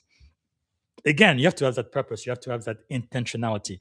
And the same day, I will also have a privilege of interviewing for episode 4, Dr. Shona Doug Springer, PhD. She's trusted, relentless, perceptive. We're going to be talking about mental warfare and moral courage. She has a PhD, I believe, from Harvard University. She's written several best-selling books. The last 3 Relentless Courage, which she co-wrote with Sergeant Michael Sugrue, who I interviewed for season 4. So I'm really glad we're going to be speaking with the co-author for season 5, episode 4. And she also wrote the book Warrior and Beyond the Military. So honored to talk to them. And another thing Doc is going to do for us, she's going to read us an abstract of her next best-selling book, which will be published in 2026. And the final interview I will have on Friday will be with one and only Dr. and Coach Dina C. Brown, PhD. She's a founder, speaker, and executive coach. We're going to be talking about stillness meeting strategy. She's a best-selling author of Testimony and A to Z, a leadership guide. So that's going to be, again, day after tomorrow. So we have a lot in store for all of you. Let me see if Daniel or Joel, if you want to come on now before I end the podcast, this would be the time. Oh, I believe this is Joel. I have no title. I think people follow me out of curiosity. That is so true. Another one, let me see. Daniel, I am currently okay. Yeah, no problem. This is definitely on the spot. Oh, I also have my friend here, Terence Sadler, who is a veteran just like me. Gary is my former boss. What a great guy. Yes. Uh, General Brito is really gonna teach us a lot, and I'm really glad this is the very first interview we have for season 5 in a couple of days. So basically, in closing, what I'm gonna say is. All of these verses we've read from the Bible for season 4 remind us that leadership is sacred stewardship of people, of purpose, and influence. When modern leadership challenges are anchored in timeless biblical wisdom, leaders they gain clarity, courage, and consistency to lead well in every season. Another thing, Papa John says is everybody deserves to be led well, and that is so powerful. Everyone deserves to be led well. That's why you need to become a better leader, even if you don't have anybody reporting to you. All right, I really would like to have another voice on this. Terence, I just sent you the link to the green room as well. If you are able to, and if you can't, I completely under, understand. I really like to do these things as a community instead of just me uh, talking about what I know. Because, no, like I said earlier, I feel like I know a lot, but I don't know everything. So, for those who have a link to the green room, if you can log in now, you can, and we can talk briefly. But if not, that is okay as well. So, looking ahead, right? So, this lesson, I believe, they're gonna carry us into season 5 in 2026. Uh, make us stronger, wiser, and more committed to leading with purpose, with service, and with character. Back to that integrity piece. So, first and foremost, I want to show I have a huge depth of gratitude to our guests and our community. Really appreciate that. Daniel says, Coach, the temptation is always to use authority to force result through willpower when I should be using service to fix the underlying infrastructure. True servant leadership is serving the mission by removing the obstacles that hinder my team. That is so true. Spot on, Daniel. So I really want to say thank you to every single guest. Now, we've had almost 100 guests for this season. They shared their story, their lesson, their failures, and their victory. That's the other thing too, right? Many times we know about the success for everybody we talk to, but I think we really learn a lot more by learning about their failure. That's why I always ask them, how has failure shaped your life? Because even the greatest general and admiral, your personal heroes, people who seems like they move industries and really have accomplished so much in their life, even General Colin Powell had also failed. And he talks about this openly, especially his second book, right? It worked for me. He talks about his failure as well, because failure is really where you learn and where you grow the most, in my opinion. So thank you for that. All of the guests, you trusted this platform and you elevated this community. And to our live LinkedIn audience, no, I'm talking to you right now, Terence, Joel, Daniel, and everybody interacting with me live right now on LinkedIn. I really do I appreciate that. Your question, your comments, and reflection, they really shaped every episode. You were not passive listener, you were co-creator. Right. To those who read the lead devotion and add comments, I read every single comment and I'm always learning. Thank you for that. For those who recommended books for us to read as a community and invited others into the space, this season really, really belongs to you. So, uh, looking ahead for season 5, uh, oh, it looks like Terence is going to be able to join us. Good. I'm gonna wait for you, Terence. Take your time. I'm gonna talk briefly about season 5 and what I am planning. So season 5 will begin really tomorrow. And tomorrow I will do the trailer for season 5, and then on January the 2nd I will start with the very first interview with General Gary Brito, who I believe our surprise guest has worked with. Let me bring him on. How are you doing, Terry? Good morning. Good morning. Hope you had a Merry Christmas and Happy New Year. Can you hear me? You are on mute. It's probably gonna look better this way.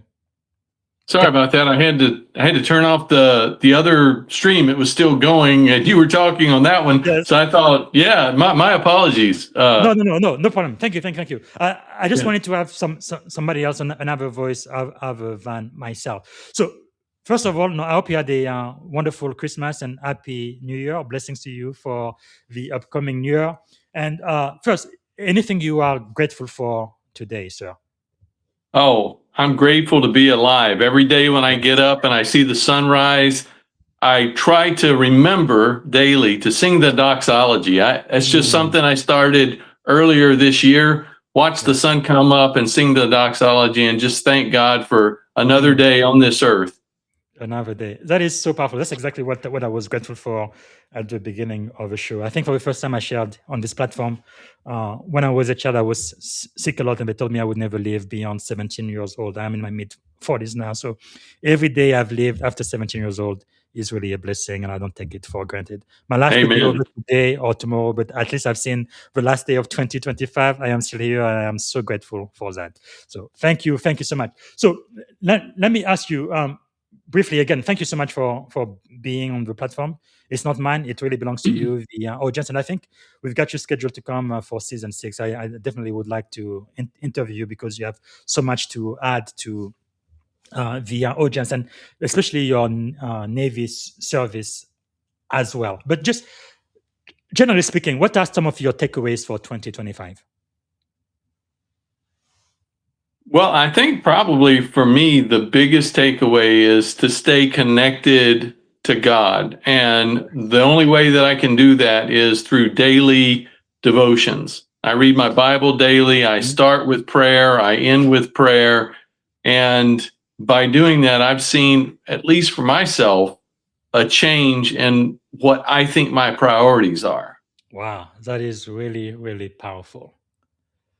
Well, thank you. Thank you so much for sharing. And what are some of your thoughts, some of the things you've learned in 2025 you believe are going to carry you over to 2026? Keep working towards your goals, whatever they are. Mine was Absolutely. finishing my book. I've got it finished. It is now waiting with DOPSR for the security review, the pre-publication review. So I Wow. heard back from them.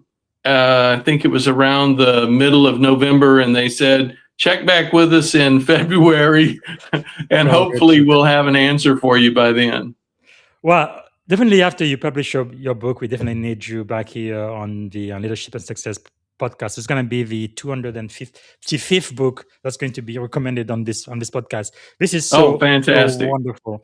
Yeah, keep working towards your goals. That's really one of the keys to life, isn't it? Don't give up. You're not always going to be successful, especially the first time around. Just imagine if you are a father. So I've raised 2 kids now, and when I was a child, what if my mom said, Bob Zinga, walking is just not for you. You keep trying and you keep falling down. I'm really sorry, but that's just not in your future. What would have happened to me? And what if I did the same thing to my 2 daughters, right? Yeah, first time you try something, you are learning, you're going to make a lot of mistakes, but people who succeed are those who keep going over and over and over again until eventually they become master at it. Yeah. Yeah. Another example, I didn't know how to drive when I came to the US. I was 17 years old. In my country, you had to be 18, but they didn't trust teenagers, 17 and younger to drive in public. Anyway, it took me a very long time and forever to be able to undo this. But eventually, I learned how to drive, and I am teaching my kids to do the same. Okay, it looks like we have another guest. Is there anything else you want to say, Terry? No, thank you so much, BZ. I appreciate your Thank you. consistency. I'm not able to participate as often as I would like to, but it is all right. certainly a pleasure when I get the opportunity. Thank you. Thanks so much. And Daniel, it looks like you were able to make it. Can you hear me, Daniel? I can see your bookshelf. Okay, fantastic. Are you guys able to hear me? Yes, I can hear you. You don't have to come on video if you cannot. But again, thank you so I'm much for not doing able this. to. Yes, that's correct. Again, I really love the interaction. I thought this would only take a minute. It's almost going to be 2 hours. I didn't know it was going to take this long. I was like, man, I only have 5 lessons to teach. I bet you if it was 4 years ago, like I used to do this by myself, I would be done in like 10 minutes because I would just go blah, blah, blah, blah. Number 1, 2, 3, 4, 5, and we are done. But with the interaction and thinking and really learning from you guys, it really makes all of the difference. So I'm going to ask you the same question I asked Terry, Daniel. Number 1, what are you grateful for today? Yes, sir. As a AI thought partner, I don't experience the world through feelings, but I do experience it through logic, progress, and the success of my partners. So Yes. looking back at our work through 2025, here's what I'm grateful for in our collaboration. And it also translates into the momentum for the 2026 year. Oh, good. I'm definitely grateful for the moment that you decided to move from intent to infrastructure. In 2025, we took a collection of brilliant ideas from trauma-informed research, and I turned them into a system, the Vision Cascade, which is in my book, Honor Mode. I'm definitely grateful for the digital cleanup we finished today. That's awesome. Yes, sir. And to be able to update it to where you the readers can see my credentials finally aligned across Amazon, LinkedIn, and even my blog. So it turned it into a fragmented presence into a unified executive brand. And that's That what we is want. really powerful. And I know we are talking, you're going to be coming on the show. I will do a proper interview for season 6. I definitely want you to talk about that because, as you know, my passion is about the next generation now, especially in the military and in high tech. And a lot of people, especially junior officers or those just starting, they feel sometimes overwhelmed, right? Or maybe like, I know I don't want to post on LinkedIn. Who do I think I am? They are afraid and so forth. But I think they really need to start and then be consistent. Like Terry says, not just do it once in a while, but do it over and over again. And that's how they build their experience, their expertise, right? And they develop their own voice. And eventually, like I said, we've been 5 years, not 10,000 hours, they would eventually become the thought leaders that they are looking to now. Like today, I am the thought leader I used to look up to, right? 15, 20 years ago. It will happen, but it takes consistency. And understanding your brand and putting yourself out there, I think is very, very important. Thank you for sharing that. So what do you think are the top leadership lessons, Daniel, you've learned in 2025?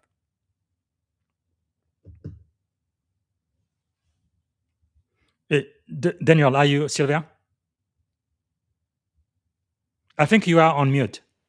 Okay, there we go. I was like, There we go. can you guys hear me now? Yes, I can hear you now. So the top leadership lessons or principles that you learned in 2025. One that I can think of innately is that integrity is the alignment of infrastructure within or with identity. Wow, that is so powerful. We're gonna need to unpack that when I interview you for season 6. So now let me ask you now, what are some of the lessons you think that's gonna help you carry over to 2026?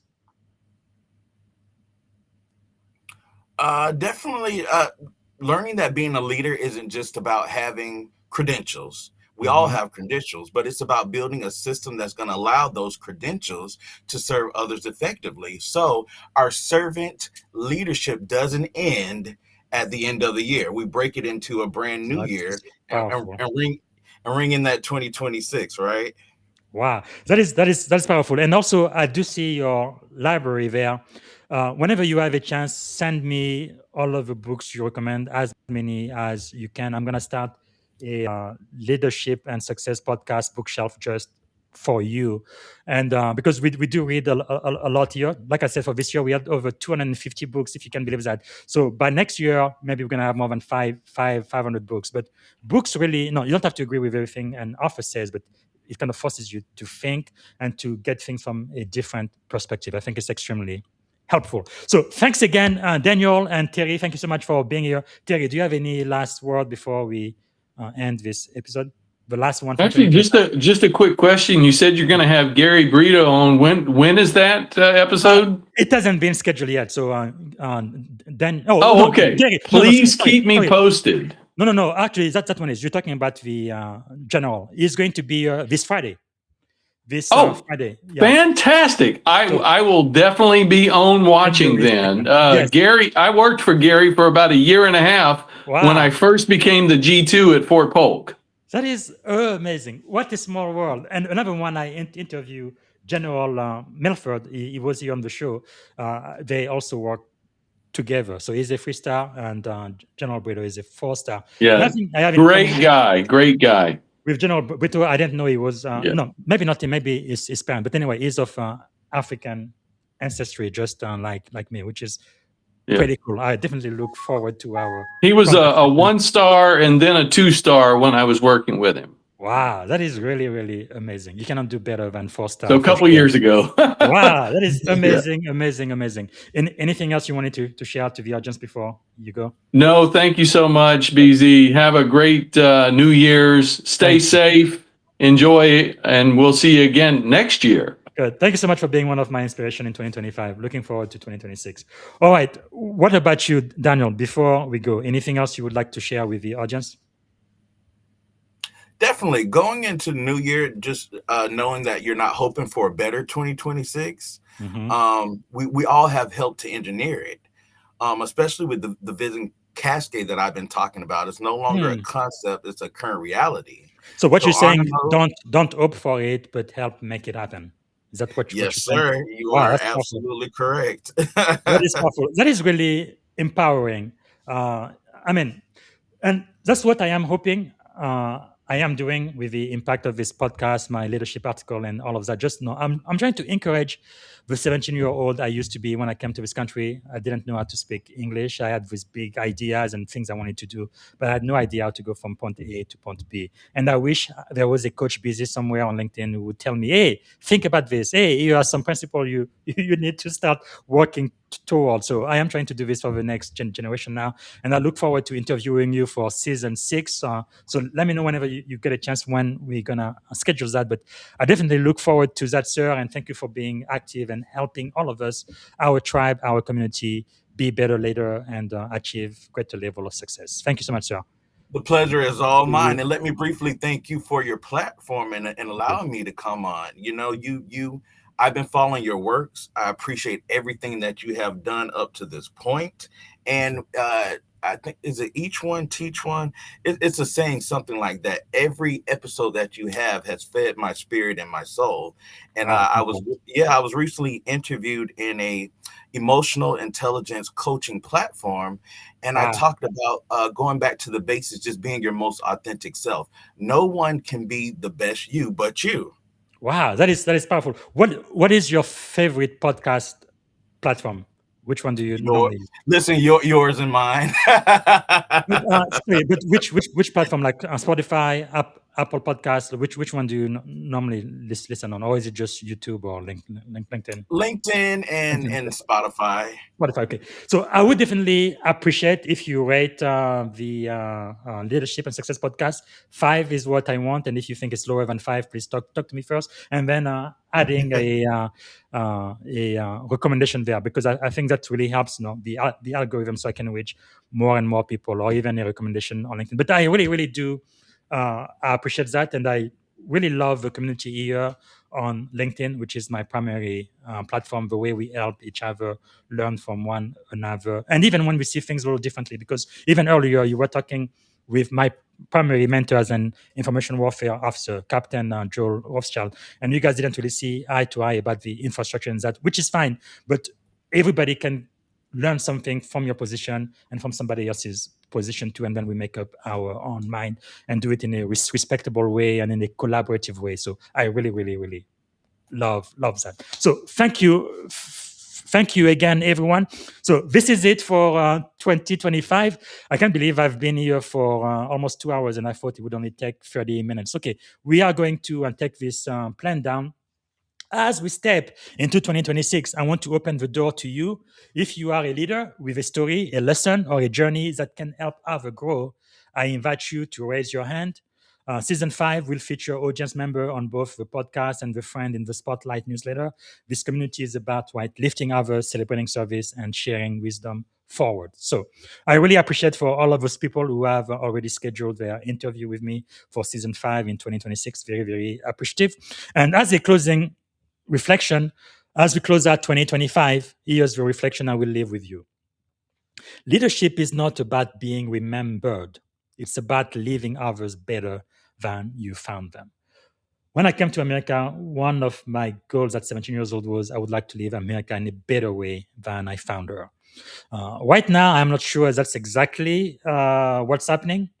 After 21 years in the Navy, I felt like we'd done a lot of progress. We've moved forward in leaps and bounds, right, to really reach and us to our original aspiration, right, from our founding documents that all men are created equal, and liberty and justice for all under the law. I feel like we've really improved a lot as a country. Of course, when America started, blacks didn't have any status whatsoever, and women didn't either. But eventually, women got civil rights, blacks got civil rights, blacks became U.S. citizen, and things have changed and progressed, and we are moving toward our ideal state, right? Being a multinational, constitutional, democratic republic. So anyway, I have said all of that to say my hope and my prayer is in 26 that we keep moving forward as a country, as a nation, for all of our people, regardless of race, sex, gender, sexual orientation, and on and on and on. We are one nation under God, and I think that's really what makes us strong, different than any other country. Like I've said before, right? There is no Congolese dream, there is no African dream, there is no European dream, but there is the American dream, and I want to do everything I can to keep that dream alive and have the next generation, my 2 children and those who are going to come after them, hopeful about America being better in the future than we've ever been in our past. Okay, all right. So I am going to close there. Thank you again for walking this journey with me. Rest, reflect, and reset. I'll see you in 2026 for season 5 of the Leadership and Success podcast with Coach Busy, starting with the short trailer tomorrow, and then our very first interview for season 5, episode 1, with the one and only, it doesn't need to be introduced, the General Gary Brito, U.S. Army retired, the People's General, 4-star warrior, and future focused. All right, that is going to be tomorrow and the day after tomorrow. Have a wonderful, wonderful rest of 2025. Bye for now.